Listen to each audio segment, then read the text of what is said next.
John David Dingell, Jr. is an American politician who has been a member of the United States House of Representatives since December 13, 1955. He is a member of the Democratic Party. He is the longest-serving member of the House, having served for over 58 years. He has the longest uninterrupted congressional tenure in U.S. history, and is the currently serving member of Congress with the longest tenure. He is also the current and longest-serving Dean of the U.S. House of Representatives, and the Dean of the Michigan Congressional Delegation. Dingell is one of two World War II veterans still serving in Congress. The other is Texas Congressman Ralph Hall. Dingell is a longtime member of the House Energy and Commerce Committee and chaired the committee over multiple Congresses. Dingell's district was first in western Detroit, but redistricting has successively moved him further into the city's western suburbs. Since 2013, he has represented Michigan's 12th congressional district. Dingell announced on February 24, 2014 that he would not seek re-election to a 30th term in Congress. His wife Debbie indicated that she planned to run. On August 5 she won the Democratic primary. On November 5 she won the general election, defeating Republican Terry Bowman. President Barack Obama awarded him the 2014 Presidential Medal of Freedom. Early life, education, and early career. John David Dingell, Jr. was born on July 8, 1926 in Colorado Springs, Colorado, the son of Grace and John D. Dingell, Sr., who represented Michigan's 15th district from 1933 to 1955. His father was of Austrian and Polish descent and his mother had German, Swiss and Scots-Irish ancestry. The Dingells were in Colorado in search of a cure for John D. Dingell, Sr.'s tuberculosis. The Dingell surname had been Zagalwich, and was Americanized by John Dingell, Sr's father. John Dingell, Sr. capitalized on the change in his first campaign for office with the slogan "Ring with Dingell." In Washington, D.C., John, Jr. attended Georgetown Preparatory School and then the House Page School when he served as a page for the U.S. House of Representatives from 1938 to 1943. He was on the floor of the House when President Roosevelt gave his famous speech after the bombing of Pearl Harbor.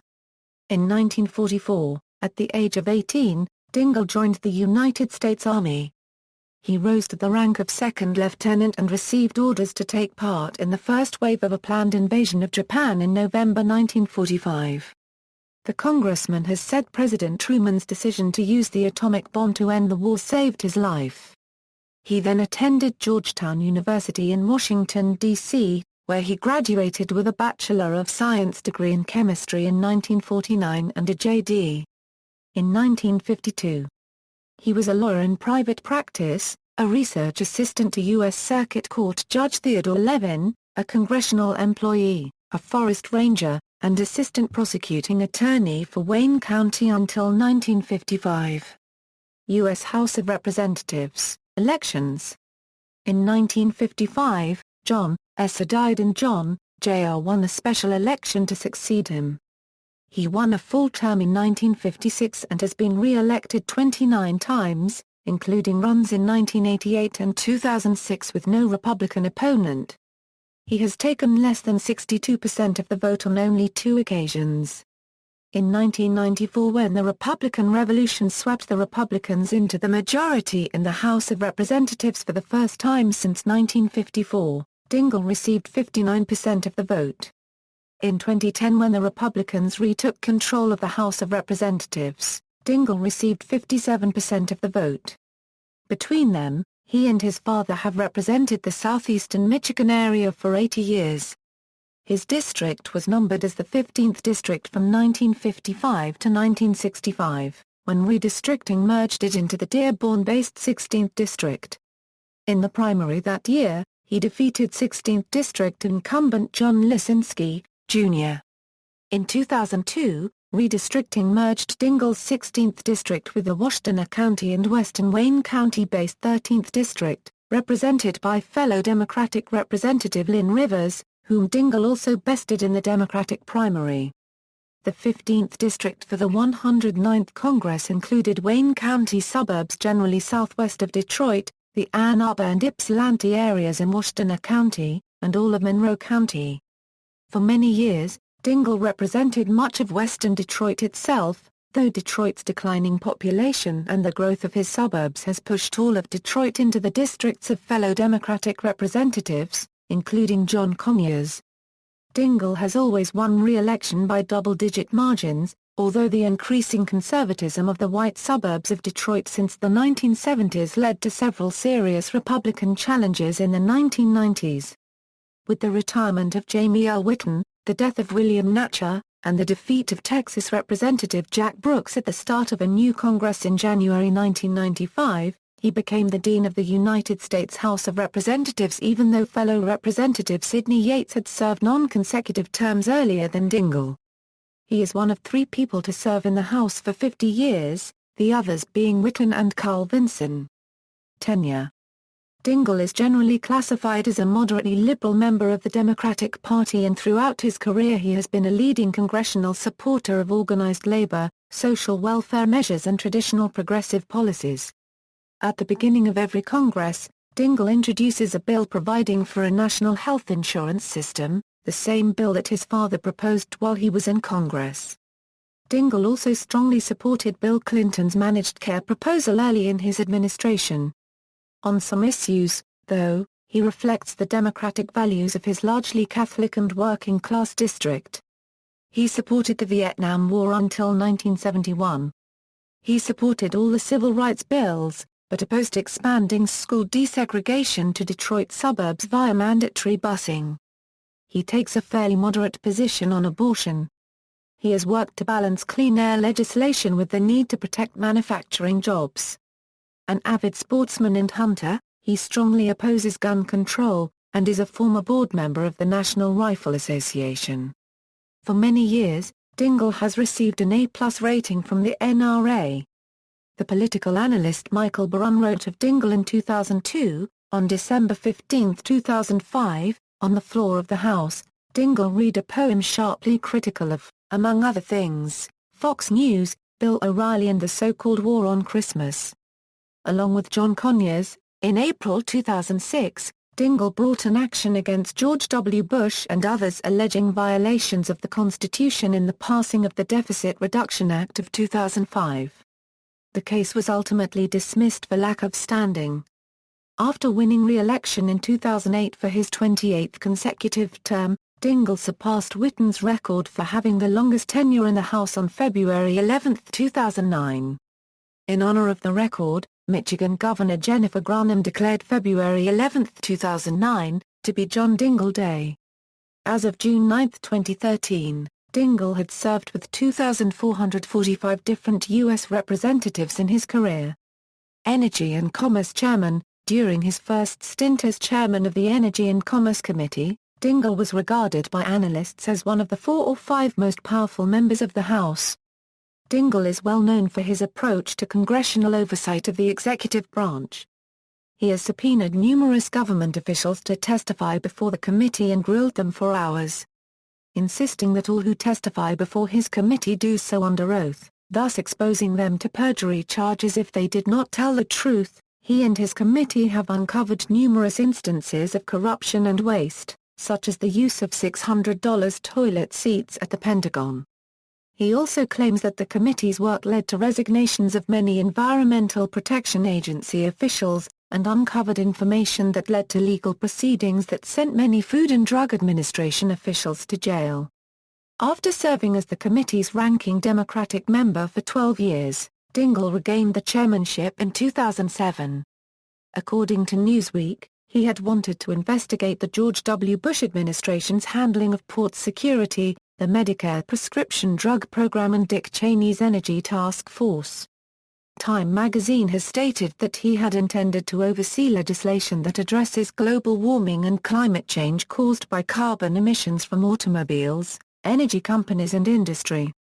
Dingell lost the chairmanship for the 111th Congress to Congressman Henry Waxman of California in a Democratic caucus meeting on November 20, 2008. Waxman mounted a challenge against Dingell on grounds that Dingell was stalling certain environmental legislation, which would have tightened vehicle emissions standards something that could be detrimental to the big three automobile manufacturers that constitute a major source of employment in Dingell's district. Dingell was given the title of Chairman Emeritus in a token of appreciation of his years of service on the committee, and a portrait of him is in the House collection. Baltimore case. In the 1980s, Dingell led a series of congressional hearings to pursue alleged scientific fraud by Theresa Manishikari and Nobel Prize winner David Baltimore. The NIH's fraud unit, then called the Office of Scientific Integrity, charged Manishikari in 1991 of falsifying data and recommended that she be barred from receiving research grants for 10 years. Later, a newly constituted HHS appeals panel of political appointees dismissed the charges against Manishikari. The findings and negative publicity surrounding them forced David Baltimore to resign as president of Rockefeller University and caused Manishikari to lose a tenure-track position. The story of the case is described in Daniel Kevles' 1998 book The Baltimore Case, in a chapter of Horace Freeland Judson's 2004 book The Great Betrayal, Fraud in Science, and in a 1993 study by Serge Lang, updated and reprinted in his book Challenges. Robert Gallo and the Controversy on Who Discovered the AIDS Virus. From 1991 to 1995, Dingell's staff investigated claims that Robert Gallo had used samples supplied to him by Luc Montagnier to fraudulently claim to have discovered the AIDS virus. The report concluded that Gallo had engaged in fraud and that the NIH covered up his misappropriation of work by the French team at the Institut Pasteur. The report contended that the report was never formally published as a subcommittee report because of the 1995 change in control of the House from Democratic to Republican.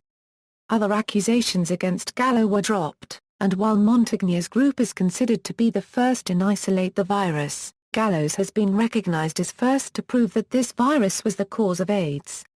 Environment. For his conduct regarding environmental issues during the 109th Congress, the lobby group League of Conservation Voters has awarded Dingell its highest rating, 100%. According to the LCV, Dingell voted pro-environment on 12 out of 12 issues the group deemed critical. They also praised him for introducing, along with Representatives James Oberstar and Jim Leach, an amendment compelling the United States Environmental Protection Agency to rescind a directive issued in 2003 by the Bush administration requiring EPA staff to get permission from headquarters before protecting isolated water bodies like vernal pools, prairie potholes, playa lakes and bogs, which provide critical wildlife habitat, store floodwater, and protect drinking water supplies. Dingell is also a member of the Congressional Wildlife Refuge Caucus. Dingell has opposed raising mandatory automobile fuel efficiency standards, which he helped to write in the 1970s. Instead, he has indicated that he intends to pursue a regulatory structure that takes greenhouse gas emissions and oil consumption into account. In a July 2007 interview with TheHill.com, he said I have made it very plain that I intend to see to it that CAFE is increased and pointed out that his plan would have corporate average fuel economy standards increased tantamount to those in the Senate bill recently passed. In November 2007, working with House Speaker Nancy Pelosi, Dingell helped draft an energy bill that would mandate 40% increase in fuel efficiency standards. In July 2007, Dingell indicated he planned to introduce a new tax on carbon usage in order to curtail greenhouse gas emissions. The policy has been criticized by some, as polling numbers show voters may be unwilling to pay for the changes. A Wall Street Journal editorial claimed that vehicle emissions standards that he supports will not yield any substantial greenhouse gas emission savings. Private sector ties. Dingell has drawn criticism for his ties to the automotive industry. The three largest contributors to his campaign for the 2006 election cycle are political action committees, employees, or other affiliates of General Motors, Ford Motor Company and Daimler Chrysler. 1989 to 2006, intermediaries for these corporations have contributed more than $600,000 to his campaigns. Dingell also held an unknown quantity, more than $1 million in 2005, in assets through General Motors stock options and savings stock purchase programs. His wife, Debbie Dingell is a descendant of one of the Fisher brothers, founders of Fisher Body, a constituent part of General Motors. She worked as a lobbyist for the corporation until they married. She then moved to an administrative position there. As of June 2007, Mrs. Dingell was Executive Director of Global Community Relations and Government Relation at GM and Vice Chair of the General Motors Foundation. Committee assignments: Committee on Energy and Commerce, Subcommittee on Commerce, Manufacturing and Trade, Subcommittee on Communications and Technology, Subcommittee on Energy and Power, Subcommittee on Environment and Economy, Subcommittee on Health, Subcommittee on Oversight and Investigations. Electoral history. Personal life: Dingell married Deborah Dingell in 1981, his second wife, who is 28 years his junior.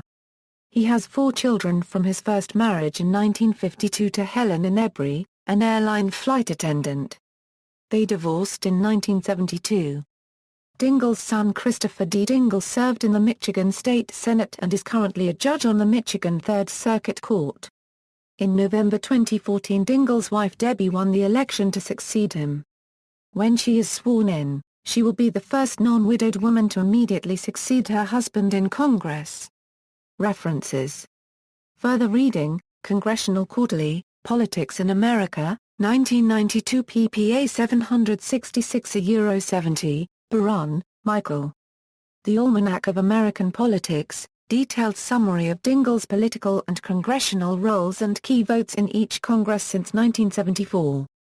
John David Dingell, Jr. Biography. Detroit, Gale 2002. Gale document number, Gale K165002705. Retrieved March 3, 2014. A Gale biography in context. External links: John D. Dingell Official U.S. House site, John D. Dingell for Congress, John Dingell at DMOZ.